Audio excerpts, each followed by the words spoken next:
ভাগ থেকে 2025 সালের জানুয়ারি মাস পর্যন্ত তাকে যুগপথ হাসপাতাল ও বাড়িতে চিকিৎসিত হতে হয়। মৃত্যুকালে কমরেড চট্টোপাধ্যায় রেখে গিয়েছেন তার স্ত্রী কণিকা চট্টোপাধ্যায়, 2 পুত্র ও পুত্রবধূ সহ নাতনি এবং রাজ্য জুড়ে অসংখ্য গুণমুগ্ধ সংগ্রামের সহযাত্রীদের। কমরেড প্রণব চট্টোপাধ্যায়ের নাম তার মতাদর্শের প্রতি দায়বদ্ধতা, সাংগঠনিক যোগ্যতা, বহুমুখী কর্মকাণ্ডের পরিচালনার দক্ষতা, উদ্দীপক প্রচার কার্য পরিচালনা, মুখপত্র প্রকাশনা ও পরিচালনার সাফল্যের কারণে কর্মচারী আন্দোলন তথা সামগ্রিক গণ আন্দোলনের ইতিহাসে উজ্জ্বল হয়ে থাকবে। এই অনুষ্ঠানে সমবেত সকলে তার অমূল্য স্মৃতিকে উন্নীত জানাচ্ছে। কমরেড প্রণব চট্টোপাধ্যায় অমর রায়ের কমরেড প্রণব চট্টোপাধ্যায় লাল ছিলেন 25 জানুয়ারি 2025 এটি কমিউনিটি হল ভবন তুলে দেয়। ঠিক আছে।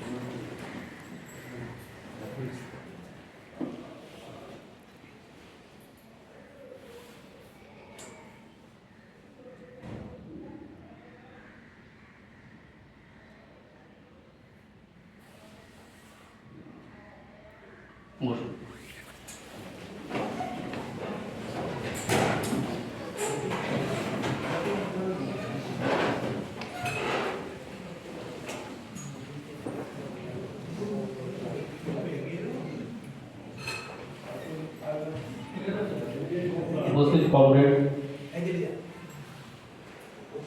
আমরা এখন আজকের যে মূল অনুষ্ঠান সেই অনুষ্ঠানে প্রবেশ করব। শুরুতেই এই অনুষ্ঠানে সভাপতিত্ব করার জন্য আমাদের সমিতির কেন্দ্রীয় অন্যতম সহসভাপতি কমরেড সুজয় বক্সির নাম আমি প্রস্তাব করছি।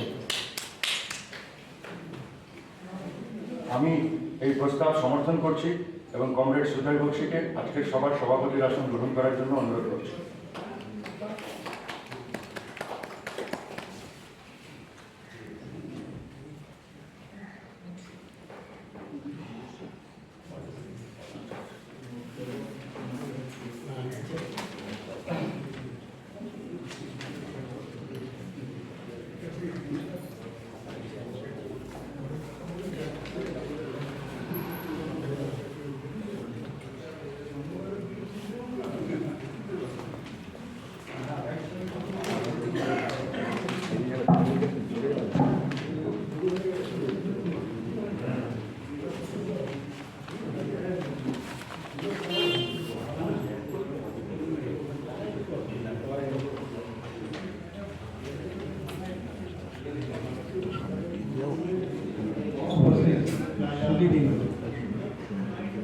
আজকের সমিতির যে কর্মসূচি, সেই কর্মসূচি শুরু করার আগে আমি প্রথমেই মঞ্চে আহ্বান করব যার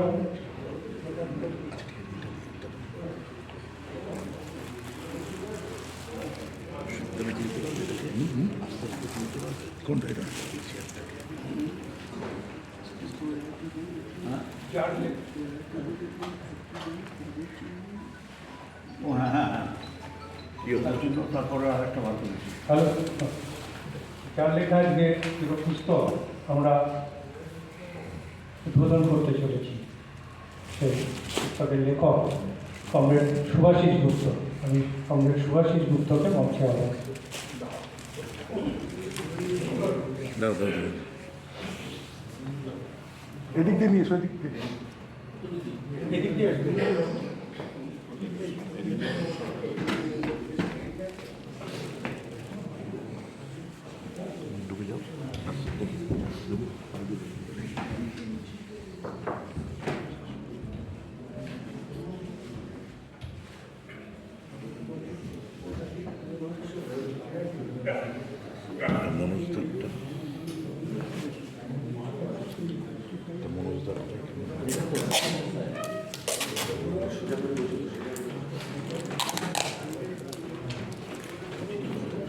এবার আমরা মঞ্চে ডেকে নেব আমাদের আজকের অনুষ্ঠানে বিশিষ্ট অতিথি কমরেড রেখা গোস্বামী, কমরেড বিশ্বজিৎ গুপ্ত চৌধুরী,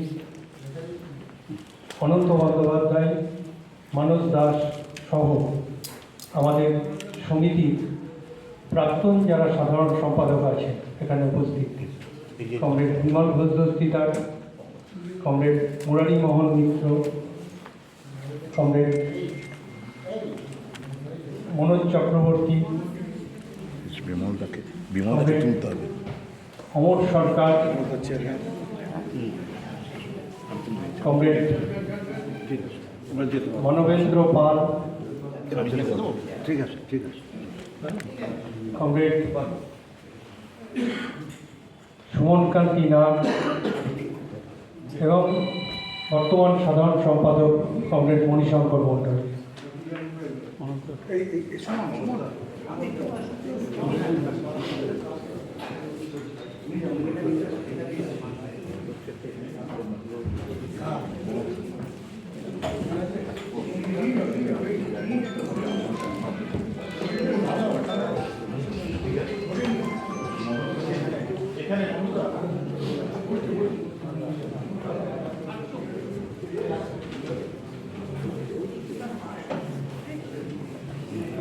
ঠিক আছে।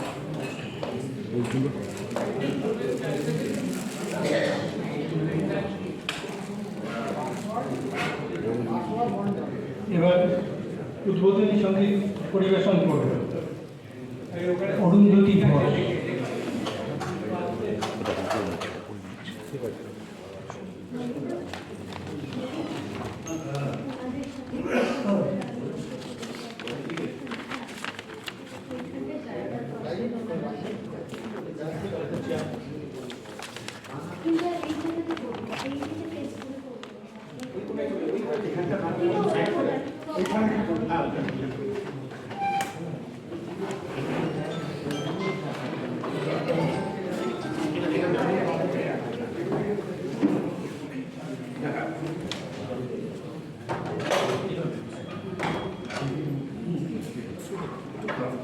মাইক্রোফোন মাইকটা ধরবো, এটা ধরছি।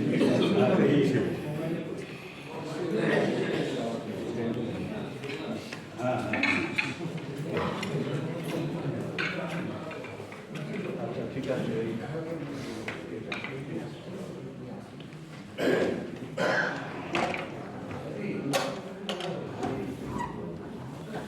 তুমি এভাবে বসে যাও।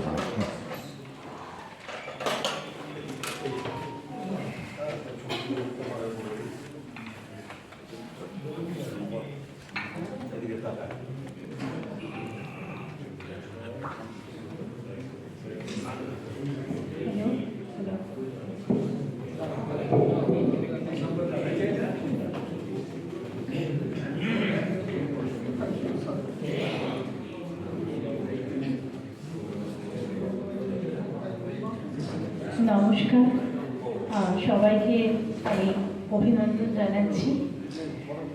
আজকের এই অনুষ্ঠানে আসার আহ্বান আমি গতকালকে পেলাম। আমার এসে যে কথাটা প্রথম মনে হচ্ছে সেটা হচ্ছে 25 বছর আগে প্লাটিনাম জুবিলি সেলিব্রেশনে আমি উপস্থিত ছিলাম। আবার আজকে শতবর্ষের প্রস্তুতি প্রাককালে আমি আবার উপস্থিত।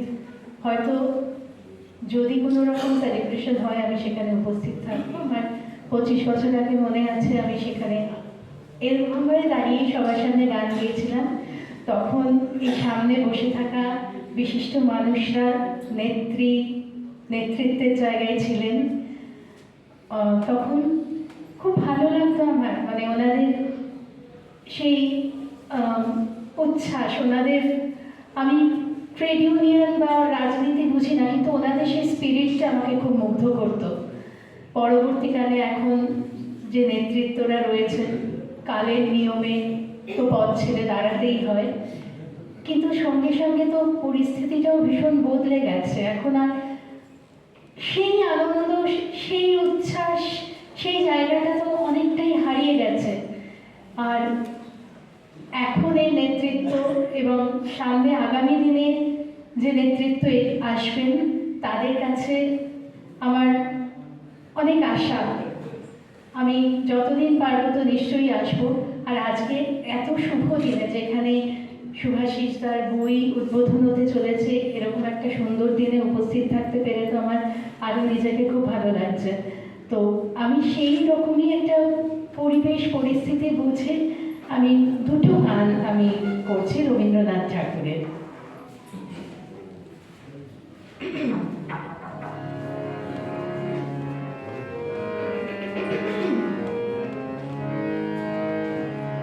শান্তি কর হরিশন নীরব ধারে,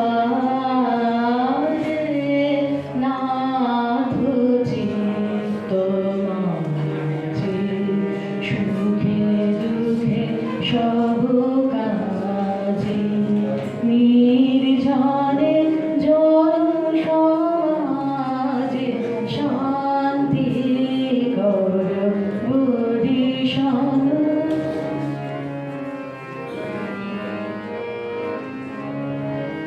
উদিত রাখো নাথ তোমার প্রেম চন্দ্র, উদিত রাখো নাথ তোমার প্রেম চন্দ্র, অনিমেষ মম লোচনে গভীর দেবের মাঝে শান্তি কর হরিশন নীরব ধারে,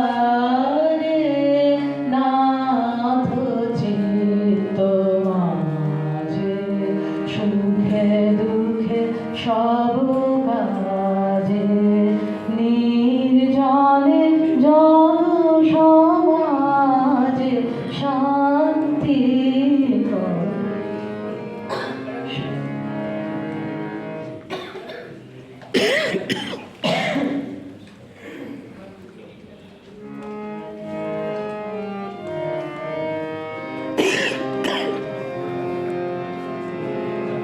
জাগো হে রুদ্র জাগো, জাগো হে রুদ্র জাগো, সুপ্তে জড়িত তীর জালো, সহে না সহে না সহে না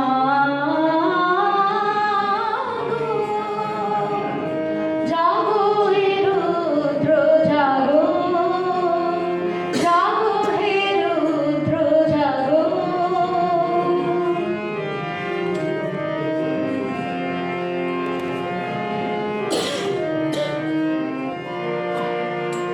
এসো নিরুদ্ধ দ্বারে, বিমুক্ত করো তারে, এসো নিরুদ্ধ নিরুদ্ধ দ্বারে, বিমুক্ত করো তারে, তনু মন প্রাণ ধন জন মান, হে মহাভিক্ষু হে মহাভিক্ষু মাগো। জাগো হে রুদ্র জাগো, জাগো হে রুদ্র জাগো, সুপ্তে জড়িত তীর জালো, সহে না সহে না সহে না। জাগো হে রুদ্র জাগো, জাগো হে রুদ্র জাগো, জাগো হে রুদ্র জাগো। ধন্যবাদ।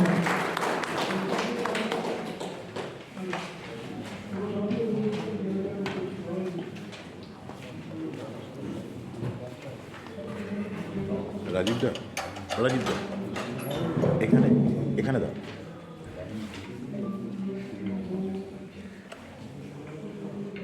এবার বিশিষ্ট অতিথিদের পুষ্পস্তবক দিয়ে অভ্যর্থনা জানাই। প্রথমে সাধারণ সম্পাদক আজকের বিশিষ্ট অতিথি, অন্যতম বিশিষ্ট অতিথি কমরেড রেখা গোস্বামী, তাকে অভ্যর্থনা জানাবেন সমিতির সাধারণ সম্পাদক মণিশঙ্কর মন্ডল।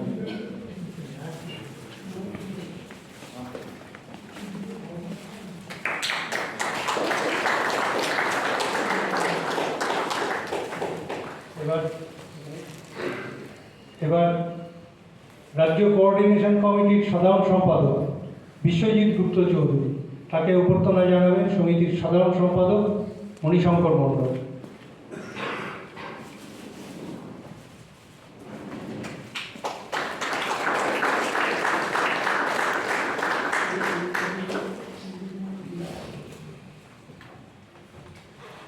আজকের আরেকজন বিশিষ্ট অতিথি এবং যার দুটি পুস্তক আজকে আমরা প্রকাশ করব, কমরেড সুভাষিস গুপ্ত, তাকে অভ্যর্থনা জানাবেন সমিতির সাধারণ সম্পাদক মণিশঙ্কর মণ্ডল।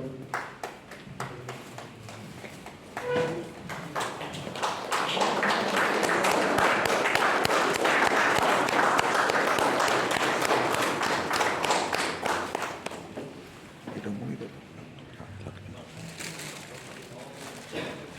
আজকের এই যে এই অনুষ্ঠান সম্বন্ধে পারম্পরিক বক্তব্য রাখবেন সমিতির সাধারণ সম্পাদক মণিশঙ্কর মণ্ডল।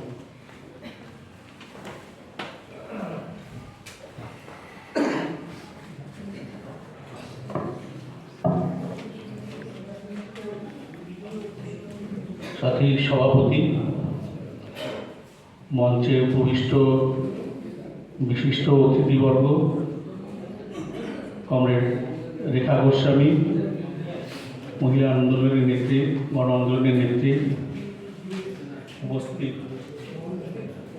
লেখক, আজকের যে পুস্তক উদ্বোধন হবে তার লেখক কমরেড সুভাষিস গুপ্ত এবং রাজ্য কোঅর্ডিনেশন কমিটির সাধারণ সম্পাদক এবং উপস্থিত যারা প্রাক্তন সাধারণ সম্পাদক নেতৃত্ব রয়েছেন এবং আজকের এই মহতী সভায় উপস্থিত সমিতির প্রবীণ নেতৃত্ববৃন্দ এবং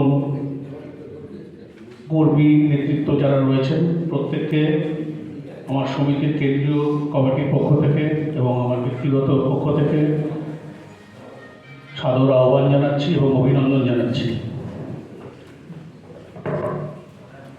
আজকের এই যে অনুষ্ঠান, কমরেড সুভাষিস গুপ্তর লিখিত দুটো বই, একটা শতবর্ষে আমাদের সমিতির যে শতবর্ষ সামনে 2025-এ আমরা এপ্রিল মাসে প্রবেশ করব, সেই সমিতির শতবর্ষকে কেন্দ্র করে সুভাষিস গুপ্তর যে দ্বিতীয় খণ্ডের বই, ইতিমধ্যেই তার প্রথম খণ্ডের বই উদ্বোধিত হয়ে গেছে। আমাদের পশ্চিমবঙ্গ সাবঅর্ডিনেট ইঞ্জিনিয়ারিং সার্ভিস অ্যাসোসিয়েশনের যে শতবর্ষ, অর্থাৎ 1926 সালে প্রতিষ্ঠিত হয়েছিল এবং আগামী 2026 সালে আমরা শতবর্ষ পূর্ণ করব, তার দ্বিতীয় খণ্ড অর্থাৎ 1978 সাল থেকে 1922 সাল, আসলে শেষ যে 4 বছর, সেই 4 বছরটা বাদ আছে। এই যে 44 বছর, এই 44 বছরের ইতিহাস, সমিতির ইতিহাস এবং কর্মচারী আন্দোলনের যে ইতিহাস, তাকে নিয়ে কমরেড সুভাষিস গুপ্তর যে বই, সেই বই আজকে উদ্বোধনের অনুষ্ঠান। এবং তার সঙ্গে একই সাথে কমরেড সুভাষিস গুপ্ত যে বিভিন্ন লেখা, বিভিন্ন পত্রপত্রিকা, ট্রেড ইউনিয়নে তিনি যে লিখেছেন, সেই লেখার একটা সংকলন, সেই সংকলনও এই মঞ্চে উদ্বোধিত হবে। এর মধ্য দিয়ে আমাদের সংগঠনও সমৃদ্ধ হবে এবং সেই অনুষ্ঠানের যে আপনারা উপস্থিত আছেন, এই অনুষ্ঠানে প্রাথমিকভাবে বলার যে বিষয়টা আমার যেটা মনে পড়ছে, যে এখানে উল্লেখ করলেন যে আমাদের সমিতির যখন প্ল্যাটিনাম জয়ন্তী অনুষ্ঠিত হয়েছিল 2001 সালে, 2003 সালে, তখন আমাদের ঠিক তার আগেই সমিতির 51-52তম বার্ষিক রাজ্য সম্মেলন জলপাইগুড়িতে অনুষ্ঠিত হয়েছিল এবং সেই অনুষ্ঠানে আমিও তখন প্রায় নবীন ছিলাম। আমার পোস্টিং ছিল তখন উত্তরবঙ্গের দার্জিলিং জেলায়। সেই সম্মেলনে আমি উপস্থিত ছিলাম এবং আমার খুব মনে পড়ছে তখন সেই আমাদের যে সম্মেলন, সেই সম্মেলন যখন প্রথম দিন, তখন একটা বিভেদকামী সংগঠনের ধর্মঘট ছিল এবং তাকে ভেঙে আমরা সেই সম্মেলনের কার্যক্রমের মধ্যে ঢুকেছিলাম এবং সেখানে কমরেড সুভাষিস গুপ্ত নেতৃত্ব দিয়েছিলেন। এবং সেই সময় যে আমাদের প্ল্যাটিনাম জয়ন্তী অনুষ্ঠিত হয়েছিল, তার যে ব্যাপ্তি ছিল, তার যে পরিসর ছিল, সেটা অনেক বেশি আরও বেশি সমৃদ্ধ ছিল কর্মচারীদের সমাগমে এবং নেতৃত্বের উচ্ছ্বাসে সব দিক থেকে। এবং আজকে প্রায় 25 বছর পার করে এসে আমাদের সমিতি এই শতবর্ষের দোরগোড়ায় এসে উপস্থিত হয়েছে। এবং তাকে কেন্দ্র করে কমরেড সুভাষিস গুপ্তর যে ইতিহাস সম্পর্কে যে বই তিনি লিখেছেন, বইটা যদি আপনারা দেখেন, যখন প্রকাশিত হবে দেখবেন যে তাতে কি সুনিপুণভাবে এবং কি আন্তরিকতার সঙ্গে বিভিন্ন তথ্যকে তুলে ধরা হয়েছে, যেন মনে হচ্ছে একটা জীবন্ত ইতিহাসকে আমি সামনে দেখতে পাচ্ছি। এবং এই ইতিহাসের সাক্ষী আমরা যারা যে পর্বের মধ্যে দিয়ে গেছি, এই বই পড়লে তাতে মনে হবে যেন তার দৃশ্যকল্প আমরা সামনে দেখতে পাচ্ছি। এরকম একটা পুঙ্খানুপুঙ্খ বর্ণনা বিভিন্নভাবে তার মধ্যে বিধৃত রয়েছেন। এবং আমাদের আজকের যে দ্বিতীয় খণ্ডে বইটা উদ্বোধিত হবে, সেখানেও প্রায় 67 জন পুরনো কমরেড নেতৃত্বের সংক্ষিপ্ত পরিচয় সেখানে রয়েছে এবং বিভিন্ন কর্মকাণ্ডের বর্ণনা সেখানে রয়েছে। এবং কমরেড সুভাষিস গুপ্ত মনে পড়ছে সেই জলপাইগুড়ি সম্মেলনে তিনি যখন বক্তব্য রেখেছিলেন, যে বিষয়টা তিনি বলেছিলেন যে ক্রিয়েটিভ ডিস্ট্রাকশন শীর্ষক একটা আলোচনা তিনি করেছিলেন। কমরেড গুপ্ত এই ধরনের বহু মৌলিক কিছু বিষয় নিয়ে আমাদেরকে আলোকপাত করেছেন এবং তিনি অনেক দূরেরটা দেখতে পেতেন। অ্যাকচুয়ালি আমাদের সংগঠনের যে নেতৃত্ব, তারা তাদের যে আগামী প্রজন্মকে উদ্বুদ্ধ করার প্রসঙ্গে তাদের যে নেতৃত্বদায়ী ভূমিকা, সেখানে সুভাষিস গুপ্ত তাকে আমরা সমিতির শিক্ষক হিসাবেই আমরা বরণ করে নিয়েছি। এবং সেই 51-52তম বার্ষিক রাজ্য সম্মেলনে তাকে আমরা আজীবন সদস্যপদ প্রদান করেছিলাম। এবং তিনি এখনো পর্যন্ত তার লেখনী তিনি চালিয়ে যাচ্ছেন এবং বিভিন্নভাবে বিভিন্ন পত্রপত্রিকায় তার লেখনী দিয়ে আমাদের সমৃদ্ধ করেছেন এবং আমাদের আগামী দিনের পথকে তিনি দেখিয়েছেন। এবং তিনি বিভিন্ন বিষয়, মৌলিক বিষয় উত্থাপন করেছেন সমিতির অভ্যন্তরে বিভিন্ন রাজ্য সম্মেলনে। আমরা একের পর এক রাজ্য সম্মেলনে দেখেছি বিভিন্ন প্রসঙ্গে, প্রায় প্রত্যেকটা রাজ্য সম্মেলনের শেষ পর্বের দিকে কমরেড সুভাষিস গুপ্তর এই ধরনের কোনো মৌলিক বিষয় নিয়ে তিনি আলোচনা করতেন এবং তা আমরা পরবর্তীকালে চলার পথে সেগুলোকে আমরা গ্রহণ করার চেষ্টা করতাম। এরকম বিভিন্ন বিষয় মনে পড়ছে, যেমন তিনি তখন বলেছিলেন যে 21 শতকের সূচনায় ফ্যাসিবাদ নিয়ে পুনরালোচনা। আজকে আমরা দেখতে পাচ্ছি যে পরিস্থিতির মধ্যে দাঁড়িয়ে আমরা সংগঠন পরিচালনা করছি বা আমাদের রাজ্যটা যেভাবে চলছে, একটা ফ্যাসিবাদের পদধ্বনি যেন আমরা শুনতে পাচ্ছি। তিনি তখনই বলেছিলেন এটার পুনরালোচনা করার প্রসঙ্গ তিনি এনেছিলেন। এরকম বহুবিধ বিষয়, মৌলিক বিষয় তিনি আমাদের সামনে নিয়ে এসেছিলেন। এবং তার এই যে জ্ঞান পিপাসা এবং তার যে প্রাজ্ঞতা, তা বহুমুখী ছিল। বিভিন্ন বিষয়ে তিনি নির্বাচন প্রসঙ্গে বলেছেন, নারীদের প্রসঙ্গে বলেছেন, বা বলেছেন সমাজের বিভিন্ন বিষয় সম্পর্কে, ট্রেড ইউনিয়ন সম্পর্কে এবং কৃষকদের সম্পর্কে বা ইতিহাস সম্পর্কে। তিনি সমাজবিজ্ঞানের একজন মনোযোগী ছাত্র, বা তাকে আমরা সমাজবিজ্ঞানই বলতে পারি। তিনি যা বিভিন্ন বিষয়, মৌলিক বিষয় আমাদের সামনে তুলে ধরেছেন এবং তার প্রতি তার যে দৃঢ় চেতনা, তার দৃঢ় যে অবস্থান, সেই অবস্থানটাকে আমাদের মধ্যে তিনি সঞ্চালিত করার একটা চেষ্টা করেছেন এবং আমরা তার থেকে কিছু অনেকটাই সমৃদ্ধ হয়েছি। এবং তিনি আগামী দিনে নিশ্চয়ই আরও এইরকম লেখা লিখবেন এবং আরও সুস্থ তার জীবন আমরা কামনা করছি। এবং আমাদের যে আজকে আমরা শতবর্ষের দোরগোড়ায় দাঁড়িয়ে আছি, যে 2025 সালে যখন আমরা প্রবেশ করেছি, এই 25 সালের এপ্রিল মাসের 5 তারিখে আমরা শতবর্ষের উদ্বোধন করব, উদ্বোধনী অনুষ্ঠান আমাদের হবে। এবং তাকে কেন্দ্র করে আমাদের শতবর্ষ বা আমাদের সমিতির ইতিহাস নিয়ে যে আমাদের যে চর্চা, সেই চর্চাতে এই বই খুবই আমাদের দেখাবে বলে আমরা মনে করছি। এবং আমার মনে পড়ছে যে তখন প্ল্যাটিনাম জয়ন্তীতে তিনি তার যে ভূমিকা, তখন তিনি বয়সে আরও অনেক সক্রিয় ছিলেন এবং তিনি আমাদের প্ল্যাটিনাম জয়ন্তী অনুষ্ঠানের জন্য একটা সিম্ফনি রচনা করেছিলেন। 75 সালে একটা গান রচনা করেছিলেন, 5টি স্তবক দিয়ে সেই গানটা সমৃদ্ধ ছিল এবং সেই গান সুর দিয়েছিলেন প্রখ্যাত সুরকার ভি বলসারা। এবং সেই গান আমাদের সমিতির যে সাংস্কৃতিক টিম তারা পরিবেশন করেছিলেন। সুতরাং সেই ক্ষেত্রে যেভাবে দেখেছিলাম, এখন নিশ্চয়ই তার বয়সের ভারে তিনি সেইভাবে সক্রিয় থাকতে পারবেন না, কিন্তু তিনি যে আমাদের মধ্যে থেকে এইভাবে তিনি আমাদের সমৃদ্ধ করছেন, সেটা আমাদের সমিতিকে আরও এগিয়ে যাওয়ার পথে নিশ্চয়ই সাহায্য করবে। এবং আমাদের সমিতির পুনর্গঠনকালের যে ত্রয়ী নেতৃত্ব ছিলেন, যাদের আমরা বলি যে কমরেড পবিত্র মুখোপাধ্যায়, আজকে আমাদের এখানে ছবি রাখা রয়েছে, তিনি আজকে আমাদের মধ্যে নেই, কোভিডের পরবর্তীকালে তিনি প্রয়াত হয়েছে। এবং কমরেড ইন্দ্রনাথ চট্টোপাধ্যায়, তিনি 2009 সালে প্রয়াত হয়েছেন, এবং তাকে নিয়েও আমরা স্মারক বক্তৃতা প্রত্যেক বছর আয়োজন করি। তারা আমাদের মধ্যে নেই, কিন্তু ত্রয়ী অন্যতম ব্যক্তিত্ব কমরেড সুভাষিস গুপ্ত আজকে আমাদের মধ্যে এখনও আছেন, এবং তিনি তার লেখনী এখনও থামাননি, লেখনী তিনি লিখে যাচ্ছেন। এবং তিনি 75 বছরে সেই যে সিম্ফনি যেটা রচনা করেছিলেন, তার শেষ স্তবকে যে কথাগুলি বলে গেছেন, সেটা আজকেও আমাদের খুব উদ্দীপ্ত করে।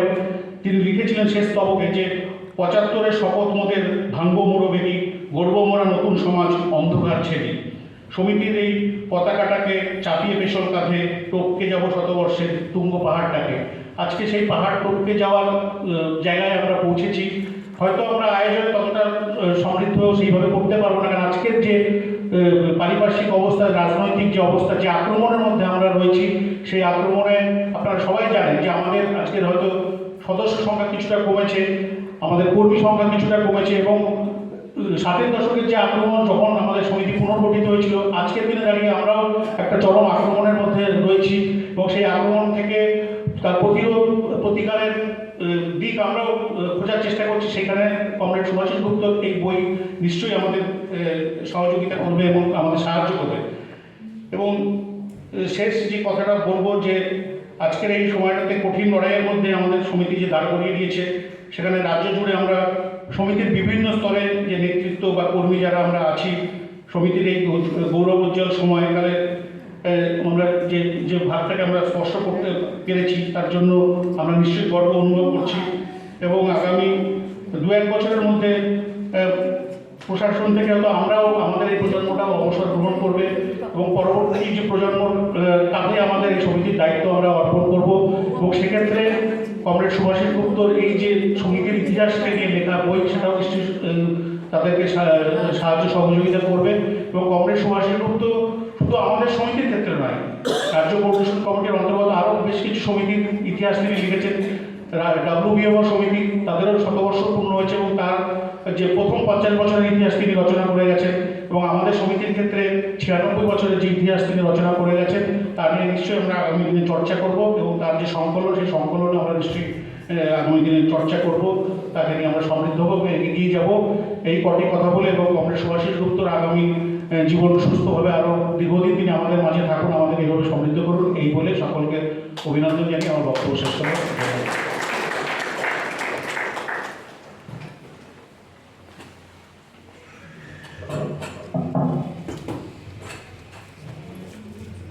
শতবর্ষের দ্বার প্রান্তে দাঁড়িয়ে থাকা সংগঠন Paschimbanga subordinate engineering service association, তার পুনর্গঠনকালের যে ত্রয়ী নেতৃত্ব, তাদের মধ্যে একমাত্র জীবিত যিনি সমিতির আজীবন সদস্য কমরেড সুভাষিস গুপ্ত। তার লেখা বিভিন্ন বইয়ে যে লেখাগুলো, তার একটা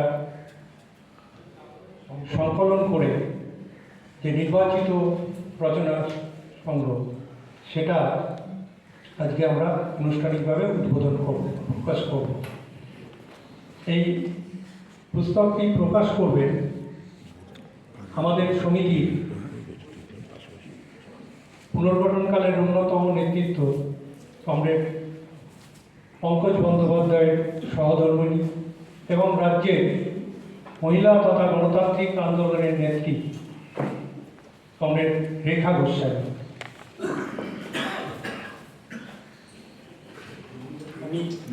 মনিক যা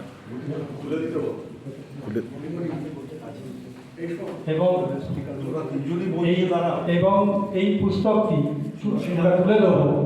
এখানে আমাদের এদিক থেকে চলে আসো। অতিথি আছেন, এবং এই পুস্তকটির লেখক কমরেড সুভাষিস গুপ্ত এবং রাজ্য কোঅর্ডিনেশন কমিটির সাধারণ সম্পাদক কমরেড বিশ্বজিৎ গুপ্ত চৌধুরী। তাদের হাতে আমরা পুস্তকটি তুলে দেব।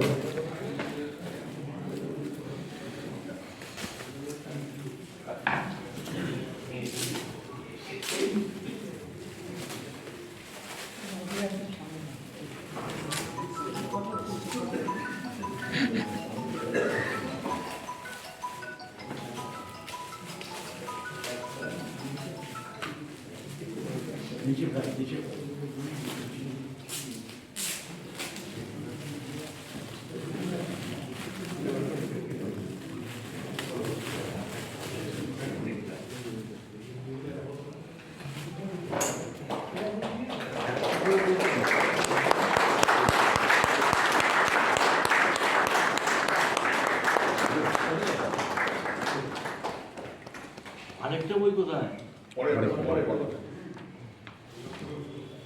আচ্ছা, এই পুস্তকটি উদ্বোধন সম্পর্কে বক্তব্য রাখবেন রাজ্যের গণ আন্দোলনের নেত্রী কমরেড রেখা গোস্বামী। আমি কমরেড রেখা গোস্বামীকে কিছু বলবার জন্য অনুরোধ করছি।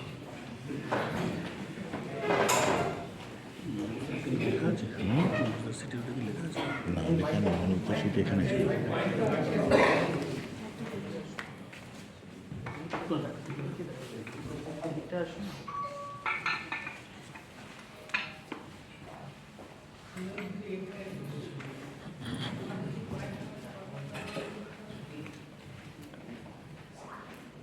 শ্রদ্ধেয় কমরেড সুভাষিস গুপ্ত, আজকে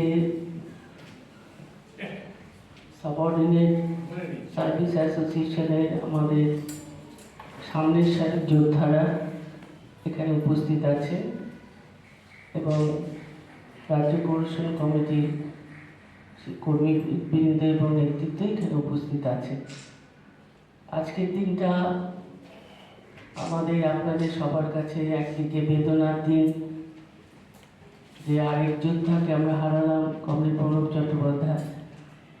আবার আরেকদিকে আমার কাছে বিষয়টা খুবই একটা ভালো লাগা, আনন্দের দিন, যে কমরেড সুভাষিস গুপ্তের উপস্থিতিতে তার বই যে আপনারা এখানে আজকে উদ্বোধন করতে পারলেন এবং তিনি সেই উদ্বোধনটা দেখে যেতে পারছেন, এটা আমার কাছে একটা বড় আনন্দের বিষয় এবং সেটা সবার সাথেই আমি শেয়ার করছি যে সুভাষিস দা আছেন আর আমাকে সেই বই উদ্বোধন করার জন্য একটা গৌরবান্বিত দায়িত্ব দেওয়া হয়েছে। আমি বলবো সুভাষিস দা আরও এইভাবেই থাকুন এবং আরও অনেক দিন আপনাকে আমরা চাই আমাদের পাশে। এবং সেই কয়েকটি বার্তা কথা বলে যেটা বলতে চাই যে বইটা সমস্তটা আমার পড়া হয়নি, কিন্তু পদচিহ্ন দিয়ে আপনি যখন লিখতে শুরু করলেন তখন আমি অবাকই হয়েছি যে এত স্মরণ করে, এই স্মরণ শক্তি এবং কোথা থেকে তিনি এখনো পর্যন্ত তার মস্তিষ্কে ধারণ করে রাখতে পারলেন, এটা সত্যি আমার কাছে একটা অবাক লেগেছিল। কারণ আমাকেও বলা হয়েছিল যে নারী আন্দোলনে 43 সালের যে নারী আন্দোলনের সামনের সারির নেত্রীরা, যোদ্ধারা, তাদের সম্পর্কে আমি যেন কিছু লিখে যাই। আমাকে সমিতি বলেছিল, আমি খানিকটা এগিয়ে আর পারিনি, কারণ এত কঠিন কাজ, এত খুঁটে বের করা এক একটা নেতৃত্ব সম্পর্কে, তার পারিবারিক জীবন, সংগ্রামী জীবন, কত সালে জয়েন করেছিল, কর্মচারী জীবনে কি কি ঘটনা ঘটেছিল, এই যে এত কিছু তিনি কোথা থেকে সংগ্রহ করে, আমরা বিশ্বকোষ বলি, কিন্তু সুভাষিস দাকে আজকে বলতে হয় যে একটা বিশ্বকোষেরই তিনি প্রতিনিধি, যে এত কর্মচারীদের সমস্ত ব্যক্তিগত জীবন, তার সমস্ত কর্মচারী জীবন, তার সংগ্রামী চেহারা, সমস্তটাই উনি এখানে পুস্তকের মধ্যে দিয়ে রেখে দিতে পারলেন। আমি বলবো আমরা অনেক সময় সঠিক সময়ে আমরা অনেক কিছু মূল্যায়ন করতে পারি না, তারপরে প্রয়াণের পরে হয়তো আমরা অনেক কিছু মূল্যায়ন করি এবং সেই মূল্যায়ন আমাদের কাছে একটা পাথেয় হয়ে থাকে। কমরেড সুভাষিস গুপ্ত যে কাজগুলো করে গেলেন, মানে আমাদের আজকে এত আলোচনা হচ্ছে যে আমাদের মানে মেধা নিয়ে, আয় নিয়ে, কোন কালে সুভাষিসদা এই আয়ের বিষয়ে আজকে আমরা আইয়ে নিয়ে এত আলোচনা করছি। সুভাষিসদা কোন কালে এটা দিকচিহ্ন করে গেছেন যে আগামী দিনে কিভাবে এটা মানুষের মেধা শক্তিকে কিভাবে আজকে কর্পোরেট মিডিয়া তারা ব্যবহার করছে, কিনে নিচ্ছে, এবং সেই সম্পর্কে সুভাষিসদার লেখা কত আগে আমরা সেটা পেয়েছি। এবং আজকে যে আমাদের জ্ঞান তত্ত্ব নিয়ে আমরা এত আলোচনা করছি, এত কিছু আমরা জানতে পারছি, এই জ্ঞান তত্ত্ব নিয়ে সুভাষিসদাকে কত আলোচনা, কত লেখার মধ্যে এসেছে। এবং আমার বাড়িতে কমরেড পঙ্কজ বন্দ্যোপাধ্যায়, সুভাষিসদা, আরও অনেক নেতৃত্বরা এখানে আছেন, তাদের সমবেত আলোচনা যা আমাকে প্রতি মুহূর্তে সমৃদ্ধ করত। অনেক কিছুই বুঝতাম না, কিন্তু কিছু যেটুকু বুঝতাম সেটুকু আমার মেধাকেও অনেকখানি চালিত করতে সাহায্য করেছে। এবং আজকে যখন সমগ্র গণতান্ত্রিক আন্দোলন এবং আজকে কমিউনিস্ট আন্দোলন সিপিআইএমের নেতৃত্বের উপলব্ধি করছেন যে আজকে আমাদের চেতনার মানকে কতখানি এগোতে গেলে তবে এই বিশাল শক্তির সাথে যারা মেধাকে কিনে দিচ্ছে আমরা সেই লড়াই করতে পারি, তার যে ঘাটতি থেকে গেছে কিভাবে, এবং তার জন্য বারবার করে প্রয়াত কমরেড সীতারাম ইয়েচুরি বলতেন যে মন গড়া কথা নয়, তথ্যের উপরে দাঁড়িয়ে এবং আজকে মার্ক্সবাদ লেনিনবাদের উপরে দাঁড়িয়ে যুক্তিনিষ্ঠ আমাদের কাছে সেই কথা উপস্থিত করতে হবে। এই যে যুক্তিনিষ্ঠ হওয়া এবং মন গড়া নয়, ইমোশনাল নয়, ভাববাদী নয়, যুক্তিনিষ্ঠভাবে কথা বলা, তথ্য দিয়ে সব পরিসংখ্যান দিয়ে, এটা কমরেড সুভাষিসদা তো আমাদের কত আগে দেখিয়ে গেছে। এবং আমি যখন তার পুরনো বইগুলো, বিশেষ করে ধরুন না, আমি যদি মে দিবসের ইতিহাসই বলি, আমি তো মহিলাদের মে দিবসের যে অবদান ছিল 8 ঘন্টা কাজের দাবি, প্রতিবারই কিন্তু একবার সুভাষিসদার বইটাকে দেখতে হয় যে নারীদের কথা, নার্সদের আন্দোলনের কথা, মহিলা কর্মচারীদের আন্দোলনের কথা কিভাবে উনি সেটাকে তুলে ধরেছেন, কিভাবে লিখে গেছেন। এবং আমি তার পরিবারের সাথে ভীষণভাবে ঘনিষ্ঠ ছিলাম। তার স্ত্রী আমার বন্ধুর চাইতেও বেশি ছিল।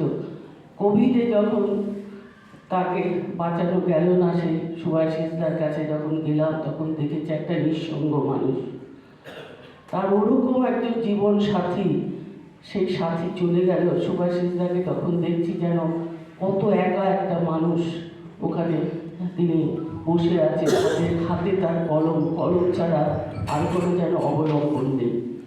এবং অনেক ব্যথা যন্ত্রণার মধ্যেও তিনি যে লেখনী শক্তি এবং তার যে এই জায়গাতে তিনি সমানভাবে চালিয়ে গেছে, এটা অসংখ্য ধন্যবাদ। এবং তাকে যদি প্রকাশ্য জায়গাতে এরকম একটা মিটিং হতো, তাহলে তাকে লাল সেলামে আমি জানাতে বলতাম, লাল সেলাম জানাতাম। এবং সেই মনকে শক্ত করে অনেক বেদনা কাটিয়ে তার এই লেখা, এবং সেটা আমাদের আজকে আলোচনা করছি, আমরা সম্মিলিত করছি। নিশ্চয়ই এই শতবর্ষ আমাদের, কারণ আপনাদের এই সংগঠন আমার কাছে একটা পরিবারের চাইতেও বেশি। এবং কমরেড পঙ্কজ বন্দ্যোপাধ্যায় এটাই বলতেন, আমি যখন বিভিন্ন জায়গাতে যেতাম, জেলায় পরিবারগুলোর সাথে, এখানে সাম্য আছে, তার বাড়িতে থাকাটাই যেন আমার প্রথম অগ্রাধিকার ছিল। এবং এসএইদের পরিবার অনেকেই খবর পেয়ে চলে আসতো এবং বলতো আমার বাড়িতে থাকবে, বলতো আমার বাড়িতে থাকবে। কারণ আমিও মনে করতাম যেন আমার অন্য পার্টির পরিবারের চাইতো যেন কর্মচারী, বিশেষ করে সাবঅর্ডিনেট ইঞ্জিনিয়ার পরিবারদের পাশে ঘরে থাকা, তাদের স্ত্রী ছেলে মেয়েদের সাথে পরিচিত হওয়া, এটা আমার একটা অভ্যাসে পরিণত হয়েছিল। এবং এটা কমরেড পঙ্কজ বন্দ্যোপাধ্যায় আমাকে বলে গেছে যে কেন তোমরা এসব হোটেল বা গেস্ট হাউস অমুক ইত্যাদি না, কর্মচারী, তোমার মহিলা কর্মচারী হোক, আমাদের কমরেডদের বাড়িতে থাকবে। এবং সেখানে তাদের সাথে পরিচিত হবে, তাদের ছেলে মেয়েদের সাথে পরিচিত হবে, তাদেরকে ভালোবাসা শেখাবে যে আমাদের আন্দোলনটা কি, আমাদের সংগঠনটা কি, আমরা কি করছি। তাদের যদি একটা ধারণা তৈরি হয় যে আমার স্বামী, আমার ভাই যে কাজটা করছে সেই কাজটা শুধু মানে নিজের বিষয় না, কত বড় বৃহৎ একটা জগৎ তার সেই পরিবার জানতে পারে, তাহলে তার মধ্যেও তার ছেলে মেয়েদের মধ্যেও সেটা সঞ্চারিত হয় প্রথম থেকে। এটা সুভাষিসদাও শিখিয়েছেন। এবং আমি সংক্ষিপ্তভাবে শেষ পর্যায়ে এসে বলতে চাই যে আমরা আজকাল গল্প করা বা হচ্ছে সবার সাথে সবার মিলিত হওয়া, এই জায়গাটায় আস্তে আস্তে কমিয়ে ফেলছি, খুবই আত্মকেন্দ্রিক হয়ে যাচ্ছে। ছুটি পেলেই ঘরের মধ্যে থাকা, নিজের মধ্যে নিজে থাকা। কিন্তু সুভাষিসদা, পঙ্কজ, এদেরকে দেখেছি, মুরারি মিত্র কি আরও অনেক নেতৃত্বে এখানে উপস্থিত আছে, বিমল ঘোষ দস্তিদার, দেখেছি কি আড্ডা গল্প যেন জমজমাট। এবং সেখানে এসে যে আমরা মিলন মেলা করেছেন, আমরা দেখেছি কর্মচারীরা যে কীভাবে মিলিত হব, ৭২ সাল মনে পড়ে, ৭৩ সাল মনে পড়ে। এই সুভাষিস তারা, পঙ্কজরা এরা মিলে ঠিক করলো যে আমরা এক একজনের বিবাহ বার্ষিকী, কেউ অমুক ইত্যাদি নাম দিয়ে আমরা কর্মচারীরা যারা গোপনে এখন আমাদের ভয়ঙ্কর অবস্থার মধ্যে আছি, আমরা সেখানটা হচ্ছে মিলিত হব, মিলন মেলা করব। আমি সেই মিলন মেলা তখন আমার বিবাহিত জীবনও শুরু হয়নি, সেই মিলন মেলাতে অংশগ্রহণ করেছি। তখন যে মনোবল দেওয়া, এবং ৭৫ সাল দেখেছি সুভাষিসদারা কি মনোবল জোগাড় করছে কর্মচারীদের, যে চোয়াল শক্ত করে কাজ করতে হবে। এবং কমরেড হরেকৃষ্ণ প্রভাত তখন বলেছিলেন কর্মচারীদের যে আপনারা তো হচ্ছে বাঘের খাঁচার মধ্যে কাজ করছেন, আমরা তো খাঁচার বাইরে। এই যে মনোবল জোগানো সেই সময় যে কঠিন কাজ, এবং সেই মনোবলের নেতৃত্বরা দিয়ে গেছে। পরে বামফ্রন্ট সরকার আসার পর আপনাদের সংগঠনকে বারবার করে প্রশংসা করেছে যারা মন্ত্রিত্বে ছিলেন এবং যারা রাজনৈতিক নেতৃত্বে ছিলেন, যে আপনাদের পরিকল্পনা যদি রাজ্য পরিষদ এবং আপনাদের সংগঠনের পরিকল্পনা যদি বামফ্রন্ট সরকারকে সেই সময় সেইভাবে না দিতে পারত, তাহলে এত সহজে তারা এই বাধাগুলো অতিক্রম করতে পারত না। ফলে সেই যে ধাপে ধাপে আমাদের নিজস্ব সংগঠন সম্পর্কে যে গৌরব তৈরি করা, এই গৌরব এনারা কিন্তু তৈরি করে গেছে। এই সংগঠনের সদস্য হওয়া গৌরব, এই সংগঠনের মিছিলে হাঁটা গৌরব, সেই গৌরবের যে অনুভূতি, সেই অনুভূতি কিন্তু এনারা হচ্ছে দিয়ে গেছে। কাজেই আমরা আসলে এটা আজকে সুভাষিসদা রয়েছে, আমরা নিশ্চয়ই আজকে প্রণব চট্টোপাধ্যায় নেই, কিন্তু আমরা যেন আমাদের সংগঠনগুলো যারা এত ইতিহাস, যার এত সংগ্রামের কাহিনী যাদের আছে, সেইটা বহন করছে। আপনারা পরবর্তীকালে যে যারা যোদ্ধারা রয়েছে, আমরা যেন সেই সংগঠনকে গৌরবের জায়গাতে সবসময় স্মরণ করতে পারি, নেতৃত্বকে স্মরণ করতে পারি, তবেই তাদের আমরা যথাযোগ্য মর্যাদা হচ্ছে দিতে পারবো। আজকে আপনাদের কৃতজ্ঞতা জানাই, অভিনন্দন জানাই যে আমাকে এই বই উদ্বোধন করার জন্য অতিথি হিসাবে আপনারা এখানে আহ্বান করেছেন। সবাই ভালো থাকুন এবং সুভাষিসদা আরও ভালো থাকুন। ধন্যবাদ।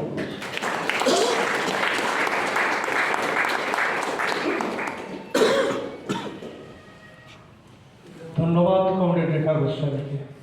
এবার বক্তব্য রাখবেন রাজ্য কোঅর্ডিনেশন কমিটির সাধারণ সম্পাদক কমরেড বিশ্বজিৎ গুপ্ত চৌধুরী।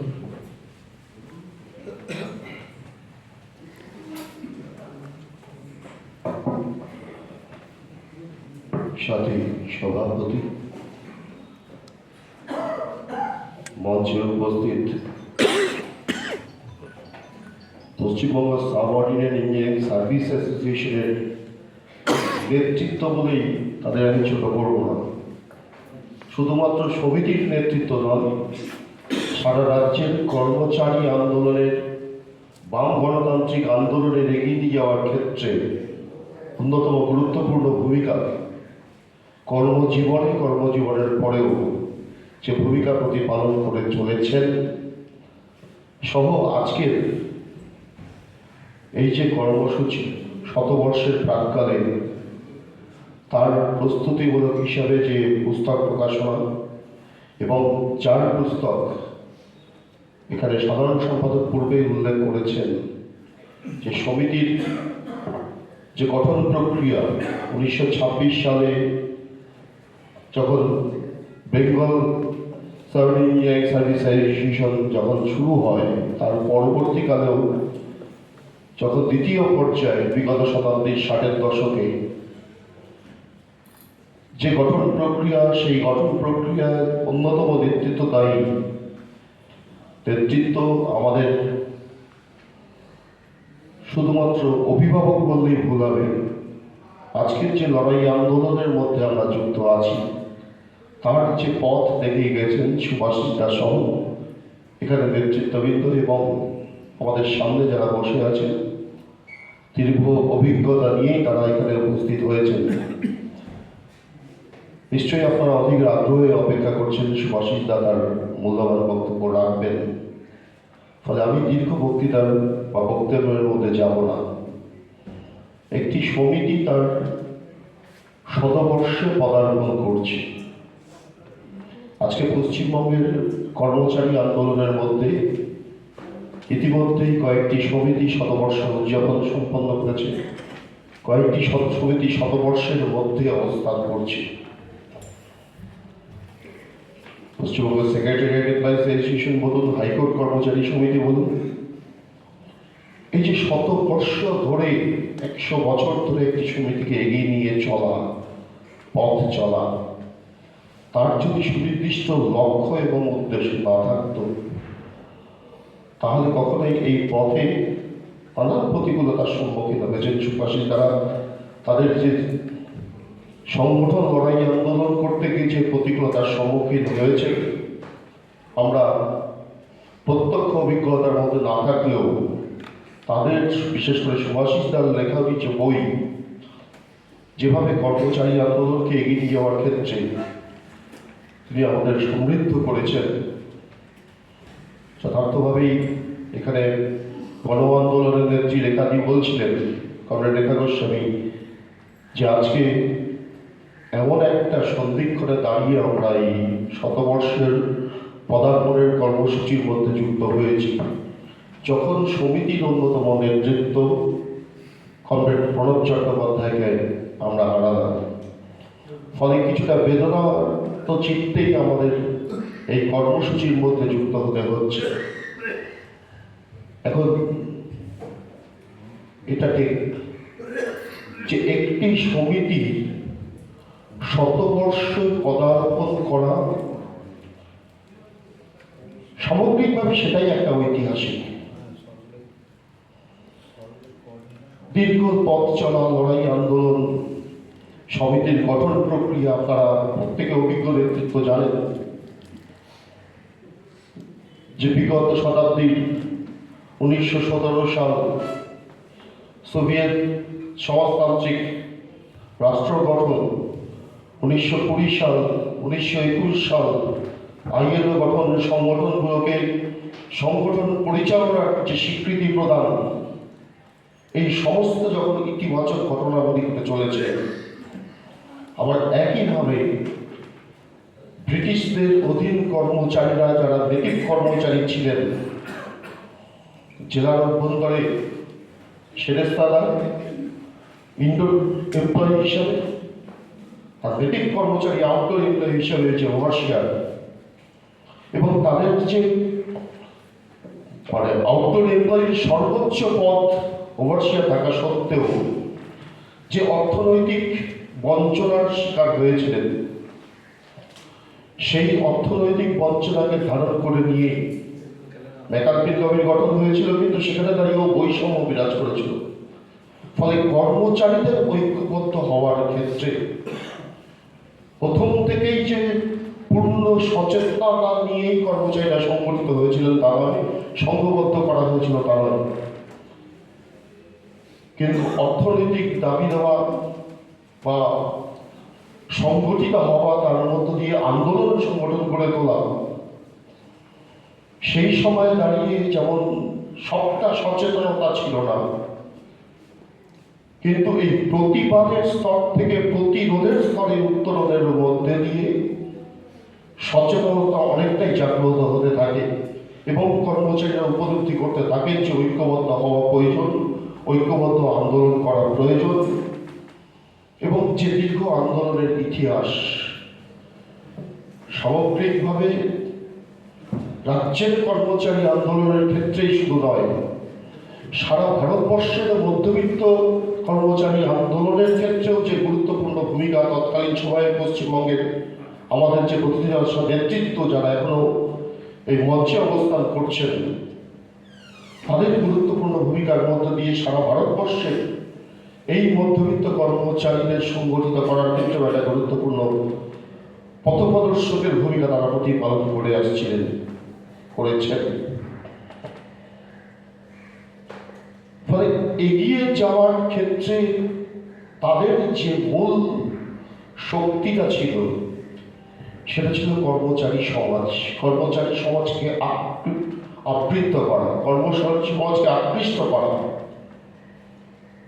এবং সেই আবৃত করে নিয়েই প্রশাসনের যে নানান প্রতিকূলতা, সেই প্রতিকূলতাকে মোকাবেলা করার ক্ষেত্রে যে দৃঢ় অবস্থান গ্রহণ করা, পরিস্থিতিকে মোকাবেলা করার ক্ষেত্রে, এগিয়ে চলার ক্ষেত্রে, তার মধ্য দিয়েই আজকে সমিতি শতবর্ষে পদার্পণ করতে চলেছে এবং ইতিমধ্যেই সুভাষদার যে বই প্রকাশিত হয়েছে দেখেছেন রচনাবলী, এবং সমিতির ইতিহাস দ্বিতীয় খণ্ড প্রকাশিত হবে। এখন এটা আমাদের বিশেষ করে এই প্রজন্মের কর্মচারীদের ক্ষেত্রে আত্মস্থ করা প্রয়োজন যে ইতিহাসকে কেন আমরা চর্চার মধ্যে নিয়ে আসি, কেন ইতিহাস চর্চাটা প্রয়োজন। ইতিহাস চর্চা মানে শুধুমাত্র বিগত দিনের বিভিন্ন ঘটনাবলীর পাঠ শুধু তাই নয়, ইতিহাস চর্চা মানে সেই সময় ঘটনাবলীর মধ্যে এই যে বিটুইন দ্য লাইনস বলে যেতে, তার মধ্যে থেকে তার অন্তর্বস্তুটাকে ধারণ করে নিয়েই আগামী দিনে পথ চলার ক্ষেত্রে যে শক্তিটা যোগায় সেটাকে ধারণ করে নিয়েই এগিয়ে চলা। আজকে দেখছেন যার জন্য এই ইতিহাসকে বিকৃত করার, বিকৃত ইতিহাস তৈরি করার ভাবনা দারুণভাবে নেমে আসছে। সম্প্রতি দেখেছেন যে অক্সফোর্ড ইউনিভার্সিটি যে ডিক্লেয়ার যারা করেছেন ইয়ার অফ দ্য ওয়ার্ল্ড, যে ব্রেন রট মানে মনোজগতের মস্তিষ্কের ব্যারিকেড তৈরি করার যে প্রক্রিয়া, পাঠাভ্যাসের ইতিহাসকে চর্চা করা, ধারণ করা এবং তাকে কার্যকরী রূপে ভূমিকা প্রতিপালন করা, সেটাকে যাতে স্তব্ধ করে দেওয়া যায়, মানুষের মস্তিষ্ক নিয়ন্ত্রণটা যাতে সেই সমস্ত দক্ষিণপন্থী পুঁজিবাদী শক্তি থেকে যারা শ্রমজীবী মানুষের, খেটে খাওয়া মানুষের, মধ্যবিত্ত কর্মচারীদের সামগ্রিক লড়াই আন্দোলনটাকে যারা বন্ধ করে দিতে চান, স্তব্ধ করে দিতে চান, তার জন্য তারা নানান প্রক্রিয়া গ্রহণ করছেন। তফাৎটা হচ্ছে এখানে আছেন মনোরিতা থেকে শুরু করে অনন্ততা থেকে শুরু করে সমস্ত নেতৃত্ব যারা আছেন, যারা চাকরি জীবনে প্রবেশের সময় দাঁড়িয়ে যে লড়াই আন্দোলনে যুক্ত হয়েছে, যে স্বপ্ন দেখেছেন, সেই সময় প্রশাসনের যে বাস্তবতাটা ছিল, মধ্যবিত্ত সমাজের মধ্যে যে বাস্তবতাটা ছিল, আর আজকে তার পরিবর্তন অনেকভাবে ঘটে যাচ্ছে। আজকে যতটা এই যে আপনারা সমিতির নাম দেখেন যে পশ্চিমবঙ্গ সাবঅর্ডিনেট সার্ভিস অ্যাসোসিয়েশন, হয়তো কালের নিয়মে সেই নামটারও পরিবর্তন করতে হতে পারে, কারণ ইতিমধ্যে জুনিয়র ইঞ্জিনিয়ার কনসেপ্ট এসে গেছে। কিন্তু সব থেকে বড় বিষয় এটা যে তারা যে লড়াইটা করেছিলেন, যে কর্মচারী সমাজকে আবৃত করেছিলেন, শুধুমাত্র কর্মচারী সমাজকে আবৃত করার মধ্যে দিয়ে কর্মচারীদেরকে সেই লড়াই আন্দোলনের মধ্যে যুক্ত করাই নয়, সেই সময় দাঁড়িয়ে তাদের যে সফলতা, যে কর্মচারীদের ফিজিক্যাল অ্যান্ড মেন্টাল পার্টিসিপেশন ঘটানোর যে গুরুত্বপূর্ণ ভূমিকা পালন করেছিলেন তারা।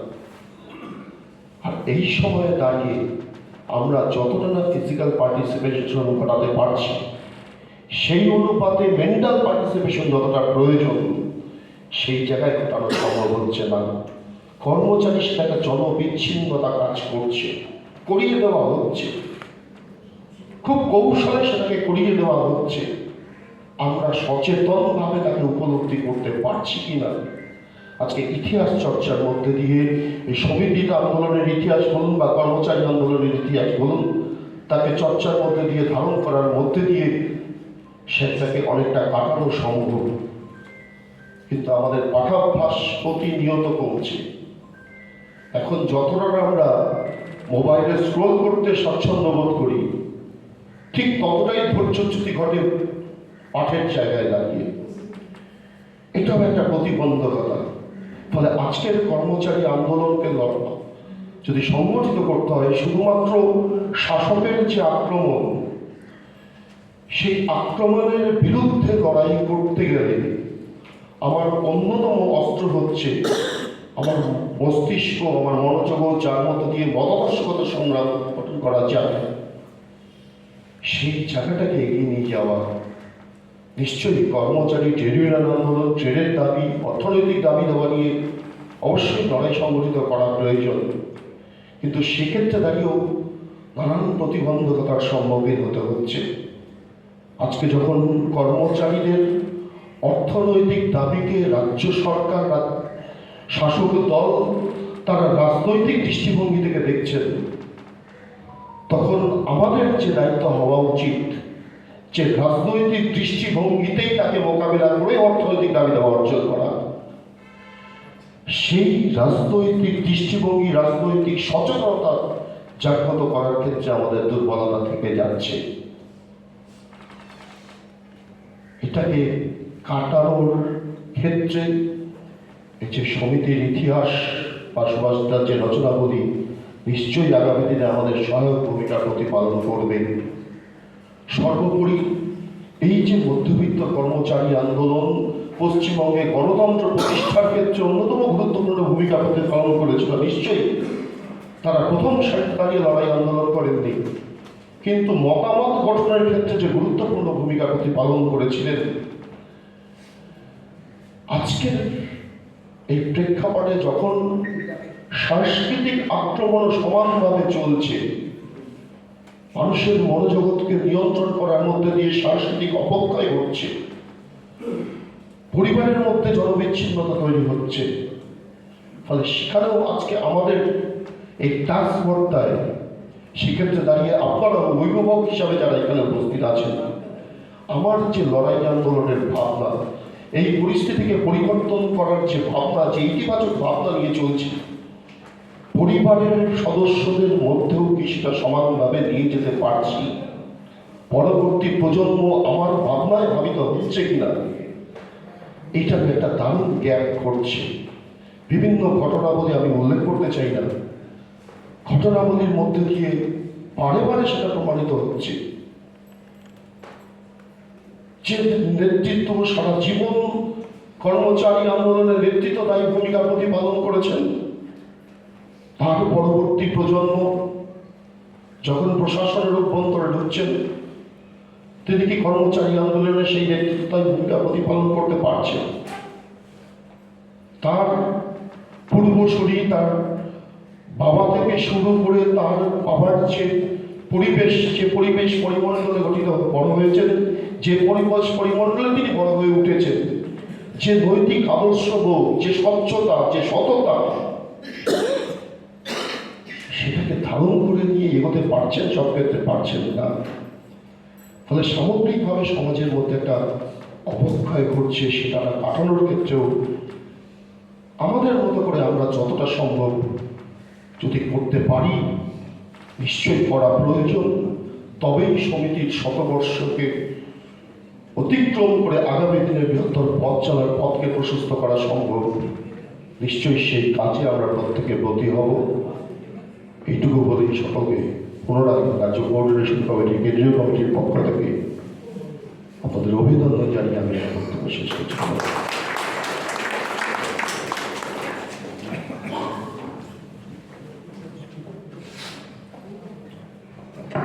এবার একটা ছোট্ট ঘোষণা রাখবেন আমাদের সমিতির সাধারণ সম্পাদক মণিশঙ্কর মণ্ডল।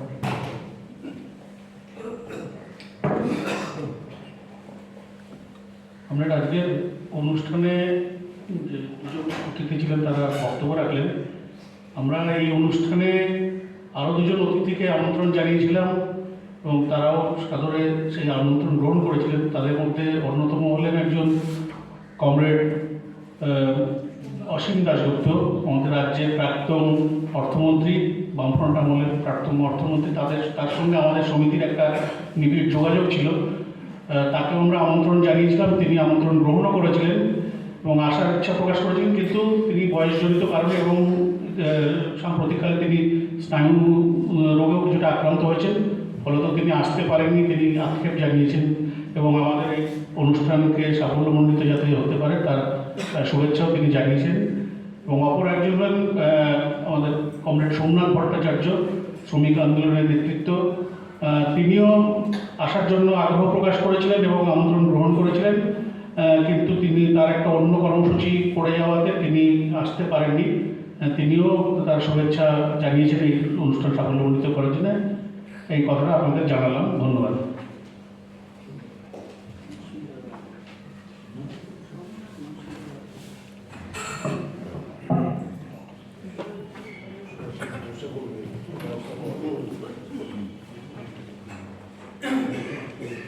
Bengal subordinate engineering service association নাম দিয়ে যে সংগঠনের পথ চলা, পরবর্তীতে দেশভাগের পর যা Paschimbanga subordinate engineering service association, 100 বছরে যে সংগঠন করতে চলেছে এবং এই সামগ্রিক কালপর্বটাকে যিনি তার লেখনীর মাধ্যমে এক জায়গায় একত্রিত করেছেন, তার যে দুটো খণ্ড, তার তৃতীয় খণ্ড 1978 থেকে 2022 সাল পর্যন্ত শতবর্ষের এই পুস্তকটি উদ্বোধন করবেন এই পুস্তকের লেখক স্বয়ং, এবং তার পরিচিতি আমরা যারা এখানে আছি তাদের কাছে কারোর কাছে অজানা না। সমিতির আজীবন সদস্য, রাজ্য সরকারি কর্মচারীদের মূল যে সংগঠন রাজ্য কোঅর্ডিনেশন কমিটি মুখপাত্র, সংগ্রামী হাতিয়ারের দীর্ঘদিনের সম্পাদক এবং রাজ্য সরকারি কর্মচারী আন্দোলনের প্রবল প্রতীক নেতৃত্ব কমরেড সুভাষিস গুপ্ত। কমরেড সুভাষিস গুপ্ত তার যে বই,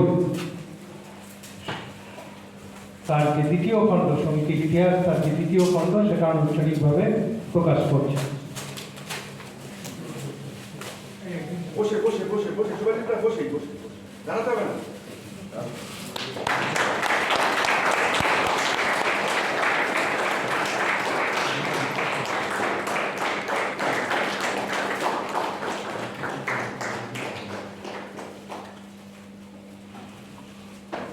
এবার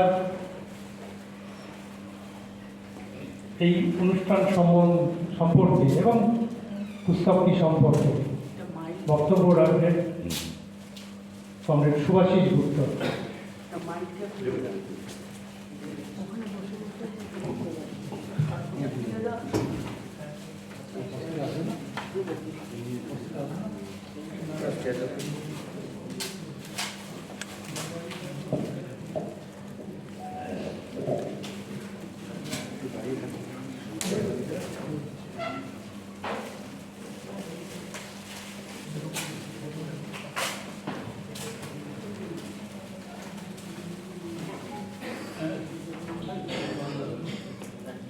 কমরেড সভাপতি, উপস্থিত বিশিষ্ট নেতৃবৃন্দ, গণ আন্দোলনের নেত্রী কমরেড রেখা গোস্বামী, আমাদের সমিতির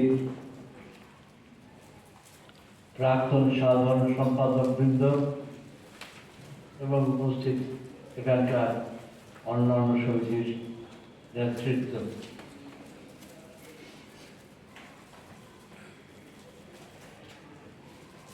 দুটো বইয়ের প্রকাশকে কেন্দ্র করে এই অনুষ্ঠানের কর্মসূচি নেওয়া হয়েছে।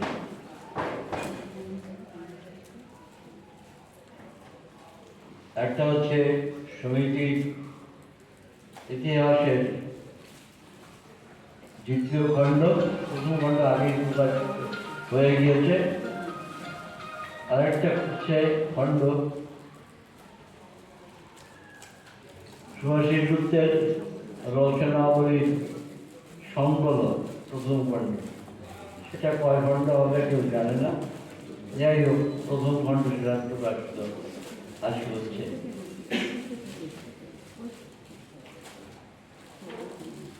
আমার এখন যা বয়স তাতে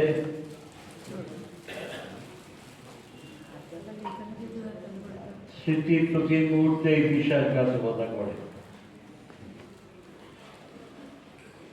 অতীতের বহু জিনিসে ভুলে গেছি, মনে থাকার কথা নয়, কখনো কখনো খণ্ড খণ্ড মনে হয়, সেগুলো কখনো কখনো সংকলন করি,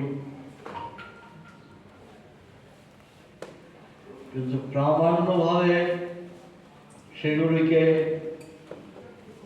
সংকলিত করা খুব কঠিন ব্যাপার বর্তমান সময়ে। কিন্তু ইতিহাসকে আমি রচনা করেছি, সমিতির ইতিহাস, সেটা প্রামাণ্য,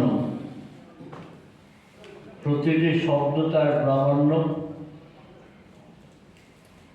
এবং যদি তার কাছে প্রথম খণ্ড আছে তারা দেখবেন, আমি বিলেতে গিয়েছিলাম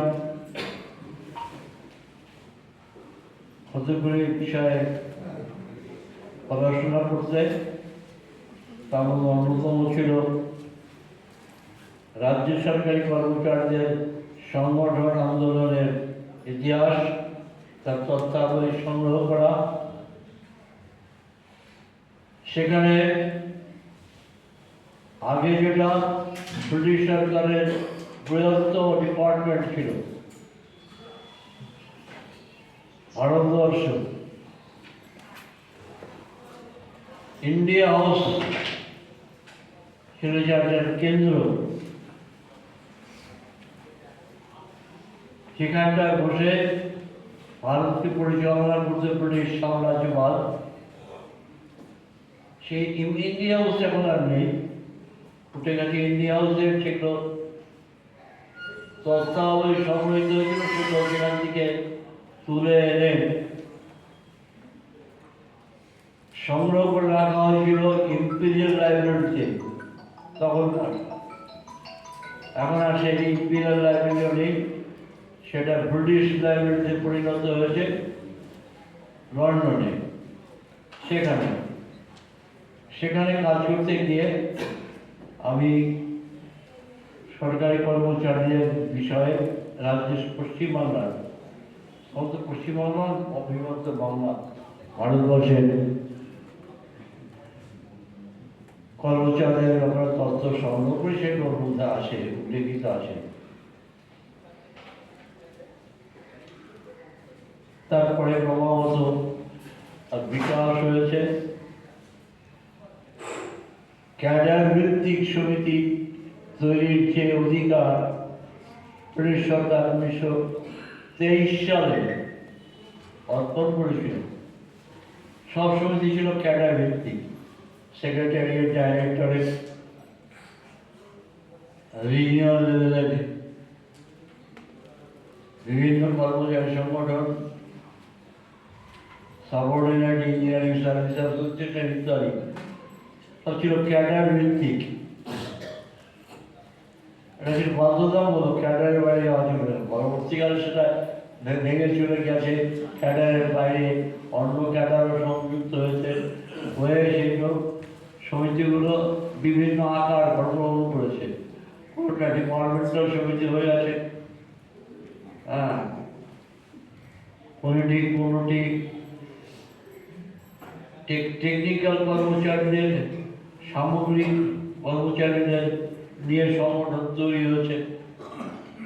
যেমন ধরুন আমি বলছি যে এগ্রিকালচারাল ট্র্যাক্টার্স ইউনিয়ন বলে যে সংগঠন ছিল, পরবর্তীকালে সেই সমিতি এগ্রি ইরিগেশনের সংগঠনে পরিণত হয়। হ্যাঁ, এইভাবে হয়েছে। ডিপার্টমেন্টাল অর্গানাইজেশন যেমন ফুড ইউনিয়ন, ফুড ডিপার্টমেন্টকে কেন্দ্র করে তৈরি হয়েছে। পরবর্তীকালে এরকমভাবে বিভিন্ন সংগঠন তৈরি হয়েছে নানা রকম চেহারা নিয়ে। কিন্তু আমাদের ক্যাডার ভিত্তিক সংগঠন ছিল, সেই সংগঠন ক্যাডার ভিত্তিক রয়েছে, কিন্তু তার চরিত্র পাল্টে গেছে। সেটা ক্যাডারের মধ্যে থাকেনি, সেটা মাল্টি ক্যাডার হয়ে গেছে। এই অর্থে যখন কোঅর্ডিনেশন কমিটি অন্তর্ভুক্ত হলো, তার মধ্য দিয়ে সমস্ত কর্মচারী সংগঠনের সঙ্গে সে মিলিত হলো। তারপরে যখন সেটা 12 জুলাই কমিটি অন্তর্ভুক্ত হলো, তখন শুধুমাত্র রাজ্য সরকারি কর্মচারী নয়, রাজ্য সরকারি কর্মচারীদের বহির্ভূত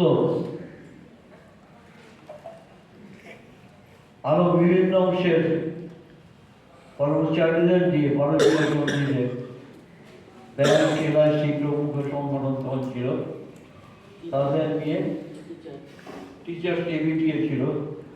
হ্যাঁ, এই সংগঠনগুলো তখন তৈরি হলো, এইগুলো চরিত্র নিল। তারপরে সারা ভারত কর্মচারী ফেডারেশন অন্তর্ভুক্ত হয়েছে, সমিতি, কোঅর্ডিনেশন কমিটি। ফলে সারা ভারতবর্ষের কর্মচারীদের সঙ্গে সম্মিলন ঘটেছে কর্মচারী, অর্থাৎ মধ্যবিত্তরা ভারতবর্ষে যে নির্দিষ্ট সংখ্যক, খুব অল্প সংখ্যক নয়, বিরাট অংশের কর্মচারী হিসাবে তারা আবির্ভূত হলো। এবং সে তারা শুধুমাত্র ট্রেড সংগঠন নয়, রাজনৈতিক সংগঠন, সংগঠনের ক্ষেত্রেও, গণতান্ত্রিক আন্দোলনের ক্ষেত্রেও গুরুত্বপূর্ণ ভূমিকা পালন করা শুরু করেছে। প্রাক পার্টিশন সে ইতিহাস নেই, দেখা যায়নি, যদিও আছে। 1905 সালে বরিশালের সেটেলমেন্ট কর্মচারীদের ধর্মঘট হয়েছিল। 1905 সালে 1905 সালে তখন রাইট অ্যাক্ট বিল্ডিংসে, বর্তমান যেখানটায় রয়েছে রিজার্ভ ব্যাংক অফ ইন্ডিয়া রয়েছে, তার উল্টো দিকের যে ভবনটা, ব্লকটা, 5 নম্বর ব্লক, তার নিচতলায় ছিল হচ্ছে সেক্রেটারিয়েট,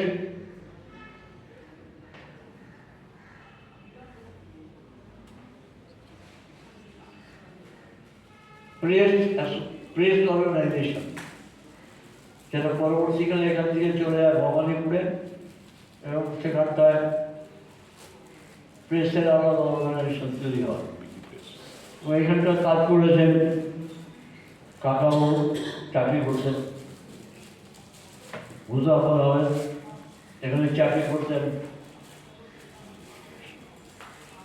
বেঙ্গলের ট্রান্সলেটর হিসাবে, ল্যাটিন হিব্রু ভাষার ট্রান্সলেশনের কাজ করতেন মাইকেল মধুসূদন দত্ত, এখানে চাকরি করতেন।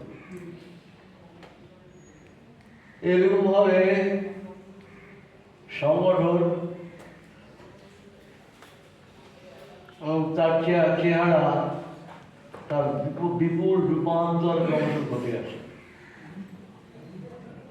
হ্যাঁ,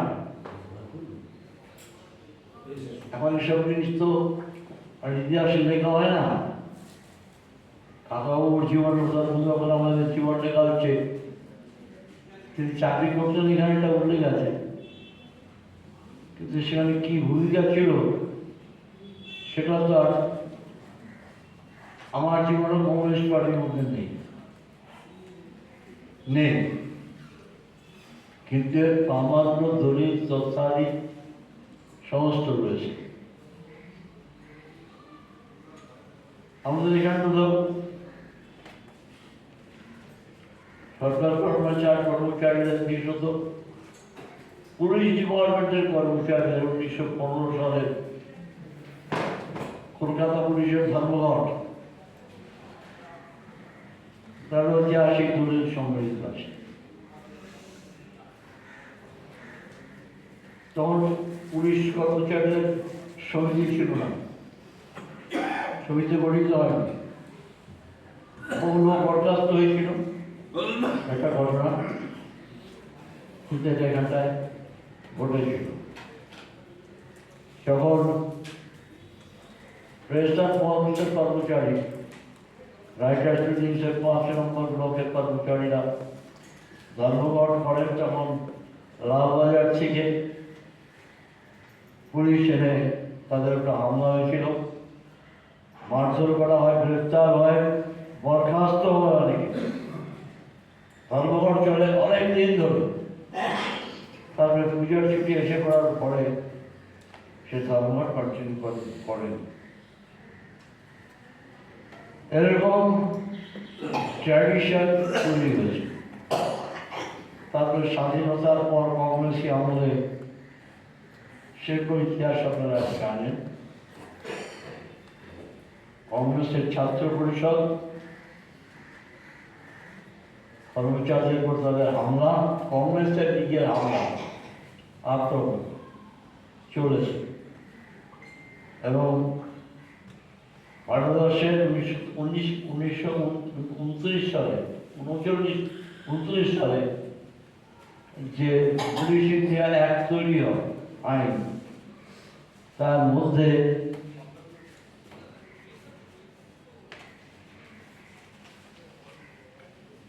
কুইন ভিক্টোরিয়া যখন ভারতবর্ষের শাসন ক্ষমতা দখল করেন, তার যে ডিক্লারেশন প্রোক্লামেশন, তার মধ্যে একটা বক্তব্য যুক্ত হয়েছিল, সমস্ত সরকারি কর্মচারীরা হচ্ছে সরকারের অধীনস্থ চাকর, সুতরাং তার ইচ্ছার উপরেই তাদের চাকরি নির্ভর করবে। এটাই 1929 সালে ব্রিটিশ ইন্ডিয়া অ্যাক্ট হয়, তার মধ্যে ঢুকে যায়। এবং ভারতবর্ষে যখন সংবিধান তৈরি হয় 50 সালে, তখন 311(2)(c অর্থাৎ সরকারি কর্মচারীরা কোনো কারণ না দর্শিয়ে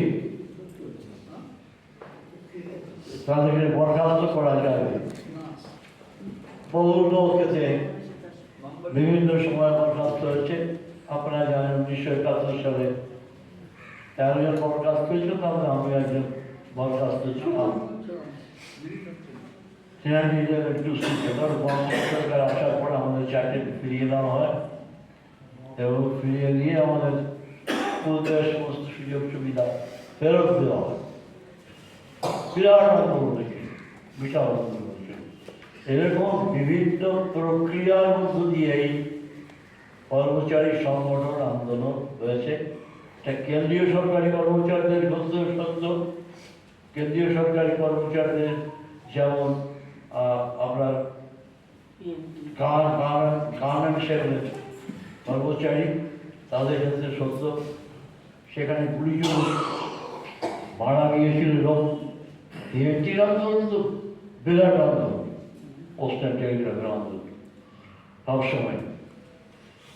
এইভাবে মধ্যবিত্ত কর্মচারী আন্দোলন এগিয়েছে, তাই ইতিহাস গড়ে উঠেছে। আজকে যখন আমরা খুব গুরুতর সমস্যার মধ্যে পড়েছি সমস্ত দিক থেকে, আমি কোনো দলের কথা, তাদের ভূমিকার কথা আমি এখানে উল্লেখ করছি না। বলা চলে যে সেগুলি অতীতের সমস্ত আক্রমণকে অতিক্রম করে গেছে বর্তমানে আক্রমণের চেয়ারে। স্বভাবতই অনেক কোণঠাসা কর্মচারী সংগঠন এবং আন্দোলন। এই পরিস্থিতিতে সংগঠনকে এগিয়ে নিতে গেলে পরে মতাদর্শের উপরে জোর দিয়ে তারপরে দাঁড়িয়ে শক্ত ভিতের উপরে দাঁড়িয়ে মানুষকে কর্মচারীদেরকে প্রথমে সমবেত করে পরিবারকে সমবেত করে এবং তারপর জনগণের সঙ্গে সমবেত হয়ে সংগ্রাম কাজকে এগিয়ে দিতে হবে। এছাড়া মাঝখানে খুব বেশি কাজ পথ নেই, কারণ বামপন্থী যে সংগঠন আন্দোলন সেও ক্ষয়িষ্ণু মুমূর্ষু। সুতরাং নতুন পথ চিহ্নিত করার প্রশ্ন আছে, খুঁজে বের করার প্রয়োজন আছে। নতুনভাবে সৃজনশীলভাবে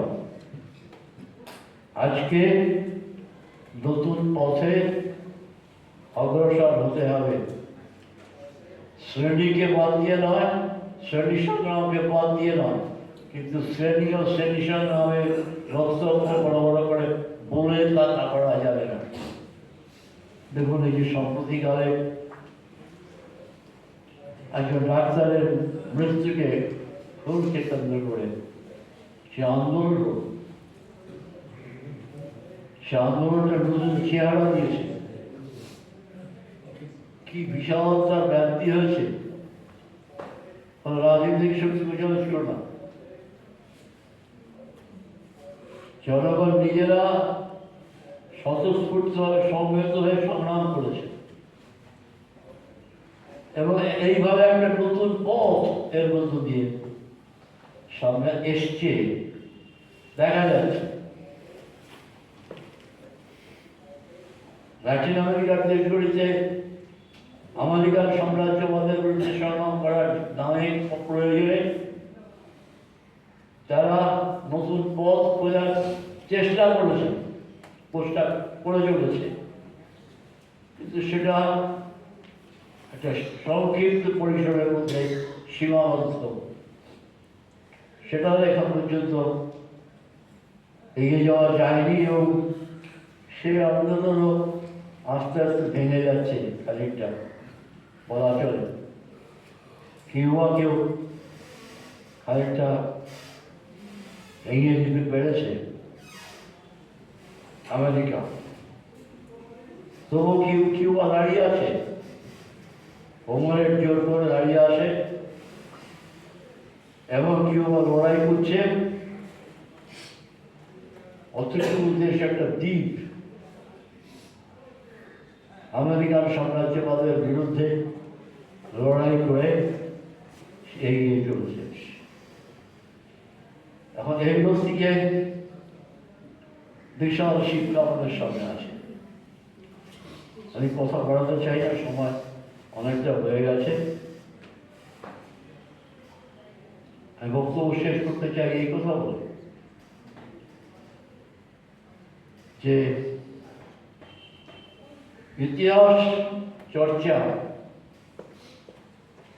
আজকে অত্যন্ত প্রয়োজন। ইতিহাস এই নিয়মটা ছিল, তাই হচ্ছে ইতিহাস।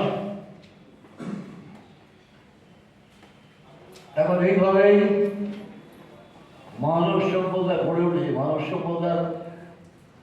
সভ্যতাই হচ্ছে একটা ইতিহাস এবং সেই ইতিহাস নিয়েই মানব সভ্যতার ইতিহাস গড়ে উঠেছে এবং মানব সভ্যতার ইতিহাস সৃষ্টি হয়েছে। সুতরাং মানুষকে পাঠ করতে হবে, নিজের বৃত্তির ক্ষেত্রে বৃত্তিগত বিষয়কে প্রতিনিয়ত করে রূপান্তরিত হচ্ছে, সে প্রযুক্তি হোক আর যাই হোক, সেগুলিকে যেমন জানতে হয় ক্রমাগত, তেমনি ইতিহাসকেও ক্রমাগত জানতে হবে। তার পরিবর্তন নেই। এইভাবেই মানুষ এগিয়েছে, এগোচ্ছে, এগোবে, এবং আমাদেরকেও আজকে এগোতে হবে। আমি কথা না বলি বাড়িয়ে যে কথা ওদের শেষ করতে চাই, সে লড়াই ছাড়া দ্বিতীয় কোনো পথ সামনে নেই, কারোর নেই। লড়াই করতেই হবে কোনো না কোনো প্রকারে, মানসিক জগতেই হোক আর বাস্তব জগতেই হোক, ভাব জগতেই হোক বা কর্মজগতেই হোক। তাই সেই জন্য বলতে চাই, যেখানে আজকে সাবঅর্ডিনেট ইঞ্জিনিয়ারিং সার্ভিস অ্যাসোসিয়েশনের পক্ষ থেকে সাবঅর্ডিনেট ইঞ্জিনিয়ারিং সার্ভিস অ্যাসোসিয়েশনের লেখকের দুটো বই প্রকাশ হচ্ছে, তার মানেটা এই নয় যেটা দুটো বইয়ের ব্যাপার। আসলে কর্মচারী সমাজের প্রসঙ্গ এগুলির মধ্যে বিধৃত হয়েছে। সুতরাং এই কর্মসূচিটা পশ্চিমবঙ্গ রাজ্য সরকারি কর্মচারীদের কর্মসূচি তথা রাজ্যের গণ আন্দোলনের কর্মসূচি, এটা মাথায় রাখতে হবে। তাহলে ব্যাপারটা সংকীর্ণ ব্যাপার হয়ে যাবে, এটা স্মরণ রাখতে হবে, তাহলে সংকীর্ণ হয়ে যাবে ব্যাপারটা। আমরা সবাই যে চেষ্টা করছি, শিক্ষা নিচ্ছি, শিক্ষিত হচ্ছি, ইতিহাস রচনা করছি, এটা শুধুমাত্র নিজেদের জন্য নয়,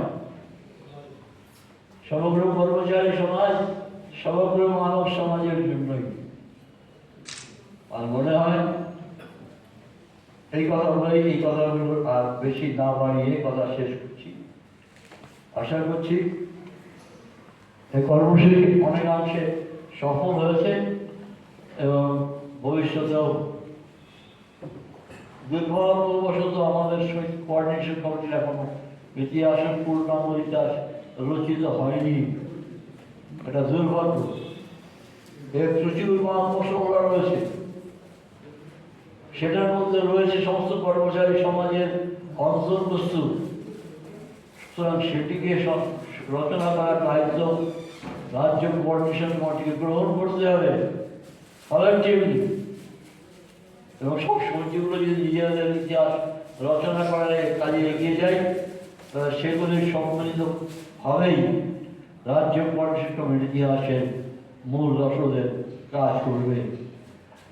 এই কথা বলে আপনাদের বিপ্লবী অভিনন্দন, সংগ্রামী অভিনন্দন জানিয়ে, নমস্কার জানিয়ে, বয়স্কদেরকে নমস্কার জানিয়ে, সবাইকে ভালোবাসা শ্রদ্ধা জানিয়ে আমার বক্তব্য শেষ করছি।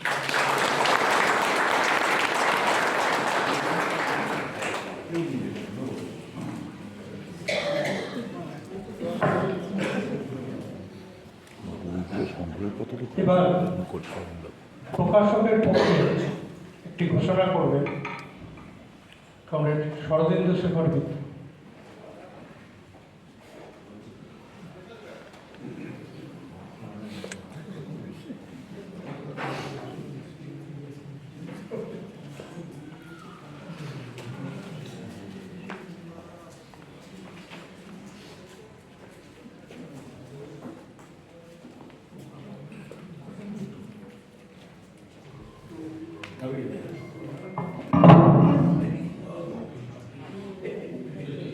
কংগ্রেস সভাপতি, মঞ্চে উপবিষ্ট নেতৃবৃন্দ, কংগ্রেস সভাপতিরা এবং আজকের এই অনুষ্ঠানে যারা উপস্থিত হয়েছেন তাদের সকলকেই প্রথমে ব্যক্তিগতভাবে সংগ্রামী অভিনন্দন জানাচ্ছি। সমিতির ইতিহাসের দ্বিতীয় খণ্ড এবং সেই সঙ্গে সুভাষিতার নির্বাচিত রচনাবলীর প্রথম খণ্ড আজকে প্রকাশিত হল, এবং এই ইতিহাস রচনার ক্ষেত্রে যারা প্রথম থেকে সুভাষিতার সাথে ঘনিষ্ঠভাবে খানিকটা সহযোগিতা করার তাদের সাধ্যমতো চেষ্টা করেছেন, তার 8 নম্বর ব্যক্তিটি আজকে আমাদের সভায় নেই, কমরেড রামেশ্বর বন্দ্যোপাধ্যায়। বাকিরা সকলেই এসছেন বলে যে মনে করছি, কিন্তু আমি সকলকে দেখতে পাচ্ছি না। যাই হোক, এই পুস্তকটি রচনার ক্ষেত্রে, প্রথম খণ্ড রচনার ক্ষেত্রে একটা বাজেট করা হয়েছিল, রামেশ সরকার করেছিলেন, এবং সেজন্যে কিছু অর্থ আমরা সংগ্রহ করেছিলাম, এবং তারপর সেটা তো লিখিত হওয়ার পরে, প্রকাশিত হওয়ার পরে বিক্রিও করা হয়েছে। সেখান থেকে কিছু অর্থ উদ্বৃত্ত হয়েছে। সেই উদ্বৃত্ত অর্থ লেখকের ইচ্ছা অনুযায়ী সংগঠনের কল্যাণ তহবিলে দেওয়া হবে।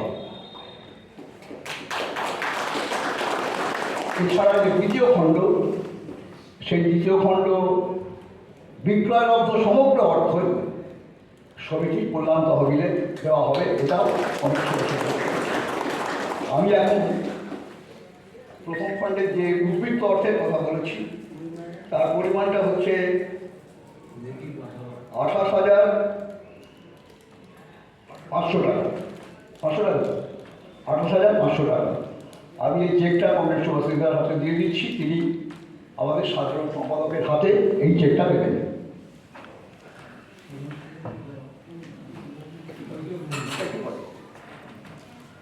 আর একটা কথা বলি, যে দুটো পুস্তক যেগুলো আজকে প্রকাশিত হলো তার ইতিহাসের দাম নির্ধারিত হয়েছে 150 টাকা এবং নির্বাচিত রচনাবলী 350 টাকা। এগুলো 100 টাকা তো 150 টাকা এবং 300 টাকায় পাওয়া যাবে। যারা এখানে এসেছেন তাদের যদি সঙ্গে টাকা থাকে তাহলে টাকা দিয়ে, অথবা যদি না থাকে তাহলে ওখানে নাম লিখিয়ে আমাদের বাইরে পুরো রাখা আছে, পুস্তকগুলি সংগ্রহ করবেন। এবং এই পুস্তকের উপযোগিতা, প্রয়োজনীয়তা ইত্যাদি সম্পর্কে আমাদের পূর্ববর্তী বক্তারা বলেছেন, আমি কথা বাড়াচ্ছি না। আপনাদের সকলকে পুনর্বার সংগ্রামী অভিনন্দন জানিয়ে এবং সুভাষ সিকদার দীর্ঘ জীবন কামনা করে আমার বক্তব্য শেষ করছি।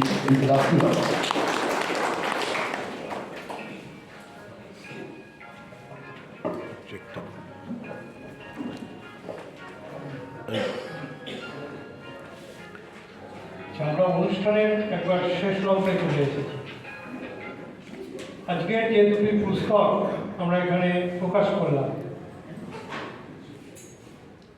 তার মধ্যে একটা হচ্ছে আমাদের সমিতির আজীবন সদস্য এবং শিক্ষক নেতৃত্ব, সামগ্রিকভাবে রাজ্য কোঅর্ডিনেশন কমিটি সহ রাজ্য সরকারি কর্মচারী আন্দোলনের নেতৃত্ব, এবং তিনি তার বক্তব্যের মধ্যে দিয়ে সব বিষয়টাই বলেছেন। আমরা এই বইগুলো সংগ্রহ করবো শুধু না, তার কারণ হচ্ছে সমিতির যে ইতিহাস, এটা একটা কাল পর্বকে একটা ফ্রেমে ধরা হয়েছে, এবং এই ইতিহাস আমাদের জানা প্রয়োজন এই কারণে যে যারা আমরা রাজ্য সরকারি কর্মচারী আন্দোলনের মধ্যে আছি, নেতৃত্ব, কর্মী, সংগঠক হিসাবে, তাদের প্রত্যেকেই জানা দরকার। এবং তিনি বলেছেন যে শুধুমাত্র এটা একটা সমিতির ইতিহাস না, এটা সামগ্রিকভাবে রাজ্য সরকারি কর্মচারীদের যে আন্দোলন তারও ইতিহাস বটে। সুতরাং এই বইগুলো আমরা সংগ্রহ তো করবই, এবং আমাদের যারা অনুগামী আছে তাদেরকেও এগুলো সংগ্রহ করতে আমরা উদ্বুদ্ধ করব, এবং শুধু সংগ্রহ করে আমাদের শোকেসে রাখবো না। এটা তখনই সফল হবে সমিতির উদ্যোগ বা প্রকাশকের উদ্যোগ যখন আমরা এগুলো আত্মস্থ করব এবং সেটা প্রয়োগ করব তার মধ্যে দিয়ে। আশা করি আমরা সকলেই এই কাজে ব্রতী হব। এই বলে সকলকে চেকটা দেবে। আচ্ছা, আজকের যে এই প্রথম খণ্ডের যে পুস্তক বিক্রয়ের মধ্যে দিয়ে যে উদ্বৃত্ত অর্থ সেটা গ্রহণ করবে সমিতির সাধারণ সম্পাদক মণিশঙ্কর মন্ডল।